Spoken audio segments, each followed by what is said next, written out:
Are you feeling like a zombie lately? Tired of the same old energy drinks promising the world but delivering the jitters and a crash? Look no further than Sneak Energy, your secret weapon for all your energy needs. With all natural ingredients, Sneak will give you all the energy you need to boost through your day without feeling like a lab rat on caffeine.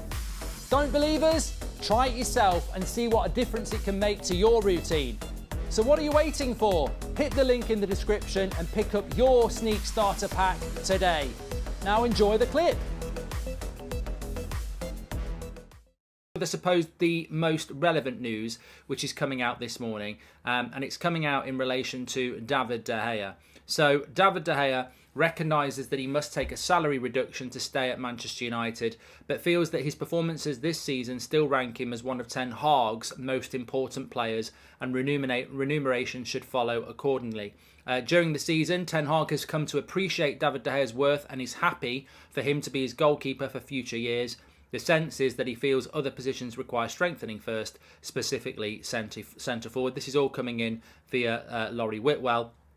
Effectively, there is David De Gea has turned down Manchester United's first offer of a new contract, but at this stage, negotiations are expected to reach a positive conclusion. And also that Tony Coton has been, who is United's chief goalkeeping scout, has been scouting Europe for 6 months and is not yet completely sold on a replacement, especially at the prices being mentioned. And Ten Hag has given blessing for David De Gea to continue as Manchester United's number one. So that's going to upset Beth this morning. And also it's going to upset a lot of other people, I suppose, as well. I mean, let's do a little bit of a poll here. It is a live and interactive show. George Kyle says sack Tony Coton. But just dissecting that, because there's a lot to get into on the show today. Effectively, what the situation is that David De Gea is negotiating a new contract with Manchester United. It's normal that there's a bit of back and forward, and at the moment there's obviously a bit of back and forward over the wages. David De Gea is currently on 350k a week. United want to take it down to 250, and I think De Gea is probably just trying to get the best wage he can get. There's no problem with that. We were talking about it with Rashford last night. The more important updates, there's two of them. First of all, Ten Hag has assessed David De Gea across the season and realised what an important player he is, and he wants him to stay as his number one. And number 2 point is that United have scouted out there for goalkeepers, and the prices that are being quoted, they don't think there's value in the market, and especially when they've got to improve in other areas. It's almost at times, and I'm sure many of you feel like this, it's almost at times that I feel that I'm completely in tune with Erik Ten Hag. And it's such a satisfying feeling to have, because it's been so frustrating over the last 10 years, having managers that just do weird things that you would never do. Mourinho, Solskjaer, Van Gaal, Moyes. They do things that you just go, why are you doing that? What are you doing? Whereas with Ten Hag, 95% of the time, he does things that I agree with. Even if it's little things like valuing Martial when he's actually fit, you'll hear Ten Hag do it.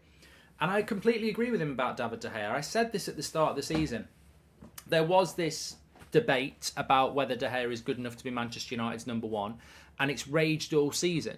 And I've been a firm backer of David De Gea being our goalkeeper, because I think there's two principles for me.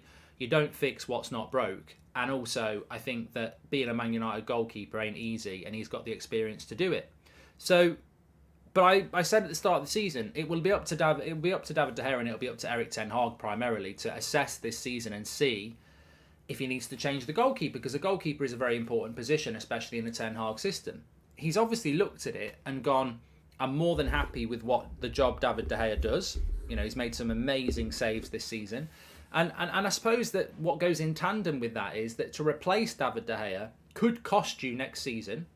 And it would also cost you 50, 60 million quid, which could be spent and should be spent on centre-back, midfielder and attacker. So logically, I think it's the best decision for everybody. David De Gea is a safe pair of hands. That gives us a platform for next season. If you replace De Gea, you've got to move him on and you've got to replace him. And that replacement will cost a lot of money and also will need an adjustment season. People saying, I'll get Costa in from Portugal, like he's going to come in and start playing like David De Gea. This is the guy that knocked Portugal out of the World Cup with a massive mistake.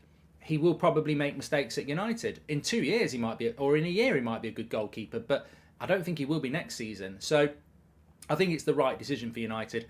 And more importantly, I would keep De Gea anyway. I'm a big fan of De Gea. But more importantly, we don't have an endless amount of money. And that money needs to... Look, if somebody said to me, £60 million to buy Costa, I'd say, am I still getting a top-class centre-back, midfielder and striker? No. You'll have to miss out on one of them. Forget about it then. I don't want 60 million spent on a goalkeeper ahead of a top-class centre-back, midfielder and attacker. And I think you've got to be realistic. I wasn't completely confident about this. Ten Hag is a very, very good manager.